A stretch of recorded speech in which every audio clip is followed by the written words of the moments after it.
लक्ष्मी जी ने मिठाई रखी और मिठाई का डब्बा लेकर लक्ष्मी जी अपनी बहन से मिलने के लिए पीपल के पेड़ के नीचे आ गई।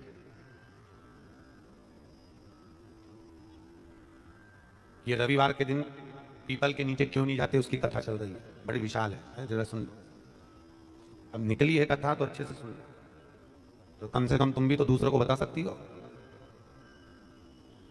अब भगवान नारायण लक्ष्मी के साथ जैसी पीपल के वृक्ष के नीचे आए, आते से भगवान नारायण ने लक्ष्मी जी से कहा, लक्ष्मी तुम्हारी बहन बैठी है। लक्ष्मी जी ने मिठाई का डब्बा दिया।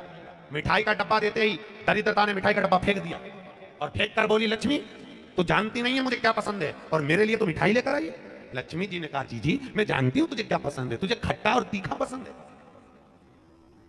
क्या पसंद है? खट्टा और तीखा।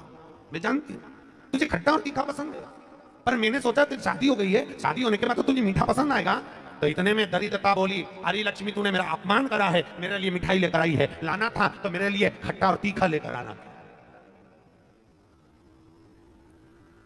लक्ष्मी जी बोली, जी मेरे को मीठा पसंद है इसलिए मीठा लिया, तेरे को खट्टा तीखा पसंद है मुझे मालूम नहीं था, नहीं तो मैं लेकर आती, मुझे क्या मालूम था, मिलाती। आज भी हमारे यहां ध्यान देना, बेटी की विदाई में 4 चीजें नहीं दी जाती। कितनी चीज नहीं देते? 4। पहली झाड़ू। क्या? झाड़ू बेटी की विदाई में कभी नहीं देते। दूसरे नंबर पर सुई, बेटी की विदाई में कभी नहीं देते। तीसरे नंबर पर चलनी, क्या बोलते हैं, चलनी बोलते हो ना, आटा छानने वाली चलनी, बेटी की विदाई में नहीं दी जाती। चौथे नंबर पर अचार की बरनी, बेटी की विदाई में नहीं दी जाती।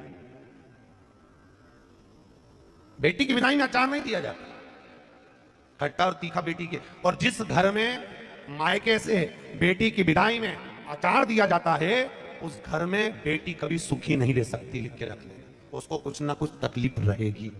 कभी सास, कभी ननन, कभी पति, कभी कोई उसको ताने देता ही रहेगा, वो सुखी नहीं रह सकती। अगर घर में किसी से सुखी रहेगी तो शरीर से सुखी नहीं रहेगी। अगर मायके से अचार बेटी की विदाई में दिया गया है तो। अब कई बेटियों को तो बड़ा शौक रहता है, क्योंकि बेटियों के जो ससुर होते हैं ना, ये लोग बड़े होशियार होते हैं। ये कहते हैं, बेटा तेरी माँ के हाथ का अचार अच्छा लगता है, जरा बन के लिया। अब इन मूर्खों को समझाए कौन कि अचार तो खा लोगे पर बाप लोग पचाओगे कैसे? खाना सरल है, पचाना कठिन। नहीं दिया। आपने देखा है दरवाजे के ऊपर दुकान पर नींबू और मिर्ची टंगे रहते हैं, किस किस के यहाँ देखा है? देखा है किसी ने कि नहीं देखा है? हाथ तो उठाओ, सबने देखा है। दरवाजे पर नींबू मिर्ची टंगा रहता है। क्यों टंगा रहता है? कई लोग कहते हैं नजर से बचाता है, कई लोग कहते हैं हाय से बचाता है। हाय नजर से नहीं, विष्णु पुराण की कथा शिव महापुराण वर्णन कर रही है, नींबू मिर्ची दरवाजे पर इसलिए टांगा जाता है क्योंकि लक्ष्मी और दरिद्रता, ये दोनों बहनों प्रतिदिन हर एक व्यक्ति के घर में आना चाहती है। लक्ष्मी और दरिद्रता दोनों घूमने निकलती है, रोज निकलती है घूमने के लिए, और रोज सबके घर में आती है, प्रतिदिन आती है। बस अंतर इतना है कि दरवाजे पर नींबू और मिर्ची टांग देने से दरिद्रता अंदर नहीं जाती, बाहर की बाहर खाकर भाग जाती है, और मिठाई फ्रिज में रखी जाती है जिससे लक्ष्मी घर के अंदर पहुंच जाती है। हमारे यहाँ मीठा अंदर रखा जाता है जिससे लक्ष्मी अंदर आए, और नींबू मिर्ची बाहर इसलिए रखा जाता है कि दरिद्रता खाकर बाहर की बाहर चली जाए, हमारे घर में दरिद्रता ना आए, दरिद्रता प्रवेश ना। खट्टा और तीखा बाहर। इसलिए महाराज घर में नींबू और मिर्ची इन दोनों को अलग अलग डलिया में रखते हैं। फ्रिज में भी रखेंगे तो नींबू ऊपर रख देंगे तो मिर्ची नीचे रखेंगे, एक साथ नहीं रखते। जिसके घर में फ्रिज में भी अगर नींबू मिर्ची एक साथ में, तो उसमें दरिद्रता का निवास। 1 रुपए कमाओगे, 1.25 रुपए खर्च होगा, घर में पैसा कभी नहीं जुड़ सकता अगर नींबू मिर्ची एक ही डलिया के अंदर है। एक डलिया के अंदर अगर नींबू मिर्ची है तो तुम कमाते रहो, खर्च होता रहेगा, पैसा जुड़ेगा नहीं, हाथ में रुपया दिखेगा नहीं। कितना भी दुकान पर बैठे रहे, भले 24 घंटे बैठे, पर पैसा नहीं दिखेगा। कमा कर लाएगा, मालूम पड़े 2-3 दिन में खर्च हो जाएगा, पर दिखेगा। दोनों को अलग करा, नींबू अलग और मिर्ची अलग। महाराज दुसा मुनि दुर्वासा जी से पूछते हैं, इसको कहां लेकर जाऊं, मेरी पत्नी को कहां ले, ये दरिद्रता जाए तो जाए कहां, इस दरिद्रता को कहां लेकर जाऊं, कहां रखूं इसको? इतने में दुर्वासा जी ने कहा, सुन दुसा मुनि, अपनी पत्नी दरिद्रता को अगर कहीं लेकर जाना है तो जो नारी, जो स्त्री शाम के समय पर चोटी करती हो, झाड़ू लगाती हो, या जो स्त्री दोपहर में सोती हो, उसके घर में इस दरिद्रता को लेकर प्रवेश कर जाना। वैसे मुझे उम्मीद है करमाला की माताएं दोपहर में नहीं सोती होंगी,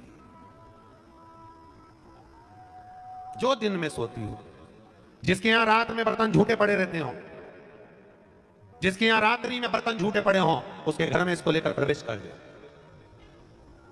प्रवेश दरिद्रता। महाराज भगवान विष्णु ने दरिद्रता देवी को देखकर कहा, अरे ओ दरिद्रता देवी, लक्ष्मी जी की बड़ी बहन ज्येष्ठा, आप पीपल के वृक्ष के नीचे बैठी हो।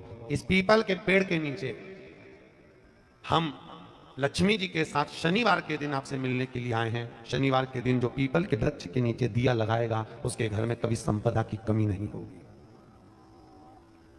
सारे दिन पीपल के वृक्ष के नीचे हमारा निवास होगा। इतने में दरिद्रता खड़ी होकर बोली, रे नारायण, तुमने अपने मन की बात कह दी कि 7 दिन तुम्हारे होंगे? ऐसा नहीं हो सकता, इसमें एक दिन मेरा हो। तो भगवान विष्णु ने कहा, कौन सा दिन? दरिद्रता कहती है, रविवार के दिन इस पीपल के पेड़ के नीचे मैं नृत्य करूंगी, और अगर पीपल के वृक्ष के नीचे रविवार के दिन जो परिक्रमा करेगा या पीपल के पेड़ के नीचे आएगा, उसके साथ में उसके घर में प्रवेश करूंगी। इसलिए हमारे हिंदू धर्म में रविवार के दिन पीपल के पेड़ के नीचे नहीं जाया जाता, पीपल की पूजन नहीं करी जाती, पीपल की परिक्रमा नहीं करी जाती।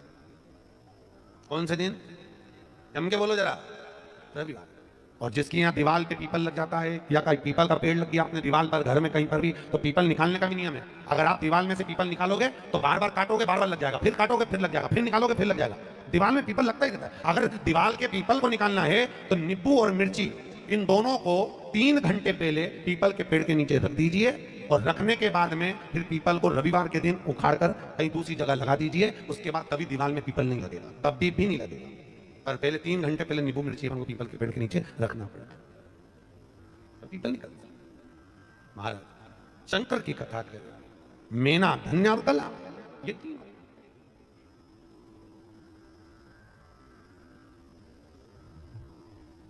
तीनों जा रही हैं, श्रापित हो गई।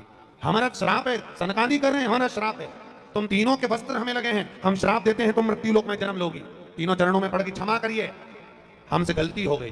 तब तुरंत सनत कुमारों ने कहा, मृत्यु लोक में तुम तीनों जन्मोगी तो सही, पर एक बात याद रखना, तुम तीनों के गोद में 3 देवियां खेलेंगी जो जगत का कल्याण करेंगी। और मेना की गोद में पार्वती खेली, धन्या